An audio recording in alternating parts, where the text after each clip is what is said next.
What's your favorite kind of cookie to make? I'm a big fan of gingerbread.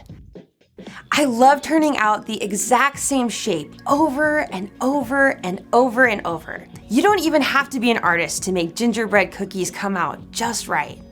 But the best works of art don't come from a mold. They're unique, original, one of a kind.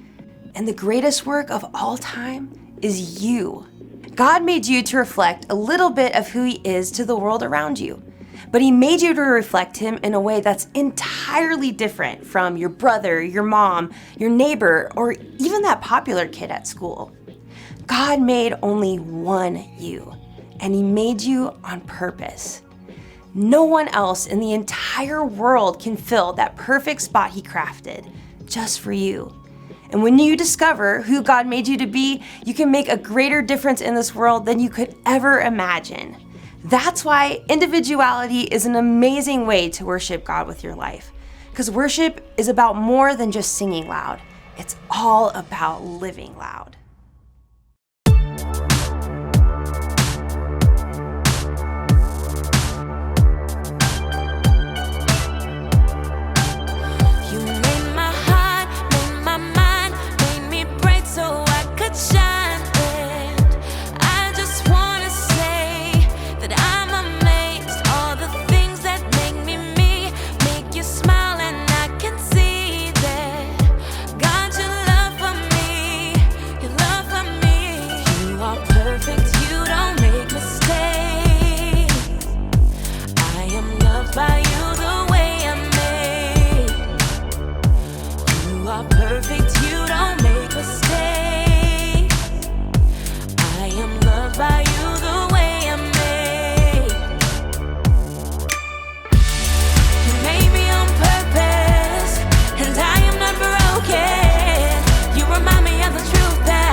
Oh, I know that sound. Mm-hmm.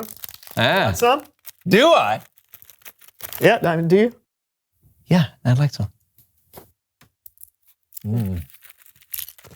Oh, there's nothing like some good WWs. Wait, what did you say? Some what? WWs. The candy we're eating? WWs are my favorite candy. My whole life, I've been a fan of WWs. I used to go door to door in my neighborhood as a kid saying, trick or treat, give me some WWs. And people would just look at me like I was crazy. It's because they're called M&Ms, not WWs. M&Ms? Yeah. You've been reading them upside down. That doesn't make any sense. That doesn't sound like something I'd do.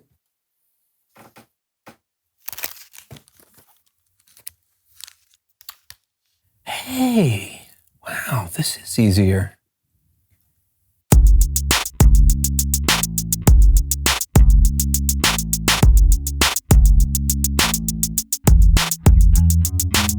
Oh, hey, everybody, I'm John. And I'm Brandon. And you're watching The So-and-So Show. What are you doing with the mannequin? I am putting a beard on him. Yes, that is obvious. I can see that. Yeah, well, who is simultaneously the coolest and weirdest person you know? Longbeard Carl. Exactly.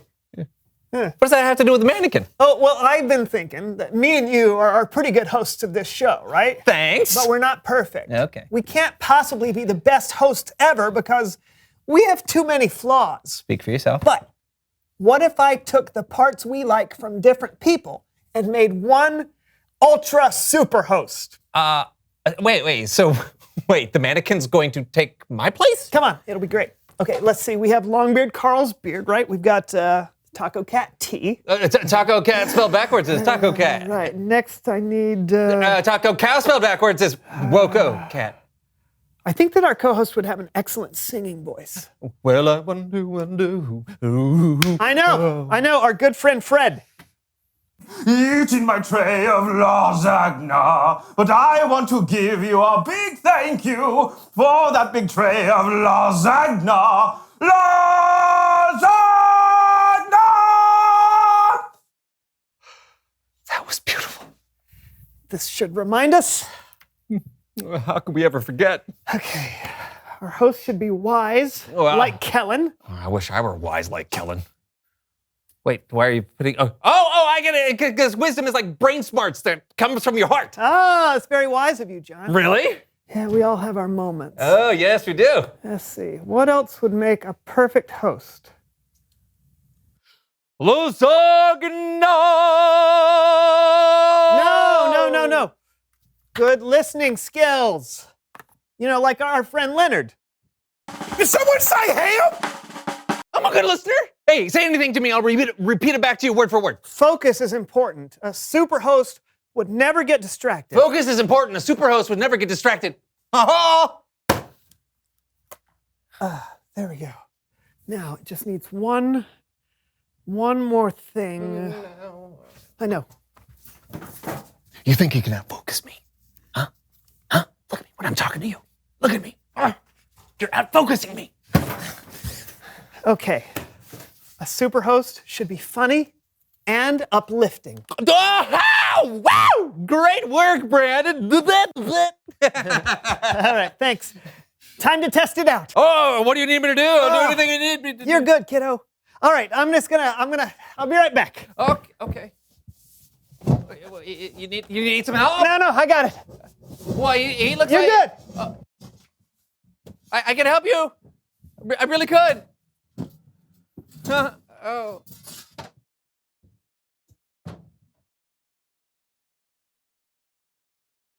Mannequin montage.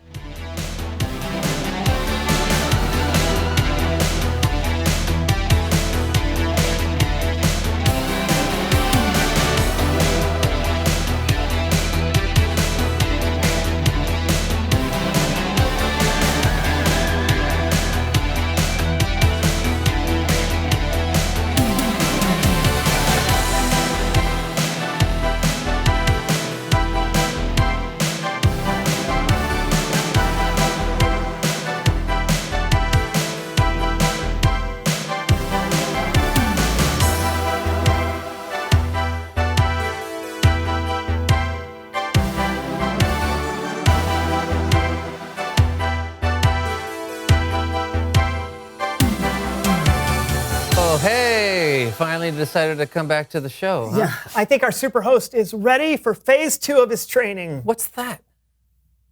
Bible story time with Kellen.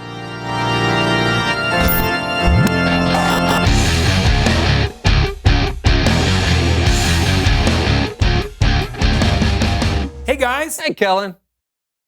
what's with the giant doll? Oh, it's our brand new Superhost. Okay, What kind of Bible story do you have for us today? I have a biblical one. Get it? Because it's the Bible. Never mind. Let's hop to it. Today, we're looking at the very beginning of the Bible, when God created humans. It's in Genesis chapter 1, verses 26 through 28. But before we get there, let me set the stage for you. Right before creating people, God created the world. He created light out of darkness. He created the sky. He created the entire universe. God saw that everything he created was good. Then God said, "Let us make human beings so that they are like us." Whoa. Did you catch that? The first thing God ever says about people is that he wants to make us to be like him. Now that's cool. Next, God said, "Let them rule over the fish in the seas and the birds in the sky. Let them rule over the livestock and all the wild animals, and let them rule over all the creatures that move along the ground." So God created human beings in his own likeness. He created them to be like himself. He created them as male and female. God made us in his own likeness. Or sometimes we say God made us in his image. That means we can learn a lot about ourselves by getting to know God better. And we can also learn more about God from the people we see around us. It's not just when you look up at the stars or see a beautiful sunset that you can feel closer to God. You can see God all around you in everyday moments. You can see how God loves to be in relationship with us, how he loves us, how he teaches us, and how he takes care of us. We can see God's heart when people are kind and loving to one another. You can learn a little bit of how joyful and fun God is when we spend time with our friends. And here's the deal. God is creative. He's strong and brave. He's extremely smart, but he's also gentle and caring. And that's just to name a few of many amazing things that come from our Heavenly Father. All of us, even with our differences of appearance, of skills, of personalities and passions, we are all made in the image of God. Wow, that's spectacular. That makes me feel really special and important. It should. Every person on this planet is incredibly valuable because we were made in the image of God. Amazing. Thanks, Kellen. You got it. I'll see you guys next time. Bye, Kellen. Wow. It's crazy to think that I, John of the Basement Studio, am a carrier of God's image. Yeah. Uniquely and wonderfully made, a child of God. Yeah. Seriously, this is amazing. Aren't you excited? Yeah, I am. I'm just realizing how much our ultra super host maybe wasn't such a good idea. Oh? No, I'd rather have a co-host who is made in God's image, one who can talk and play games and blink. Someone like, Someone like you, pal. can't do that without moving my lip. You're a great host. Oh, really? Thank you, buddy. Yeah. So, what most about my hosting skills reminds you I was made in God's image? Is it my good looks, my sense of humor? Is it my minty fresh breath? Yeah. Reveal the question. How would you describe God? That's a big question. Yeah, Kellen gave us lots of great examples, like the way God loves us, or how he's brave and smart and gentle. But, well, like he said, that was only a few descriptions. What pops out in your mind when you think of God? And we will see you guys next time. I'm John. And I'm Brandon. And I'm Warren. And this was the so-and-so show. Did you hear that? Yeah. Just leave the room quietly. Shh. Shh.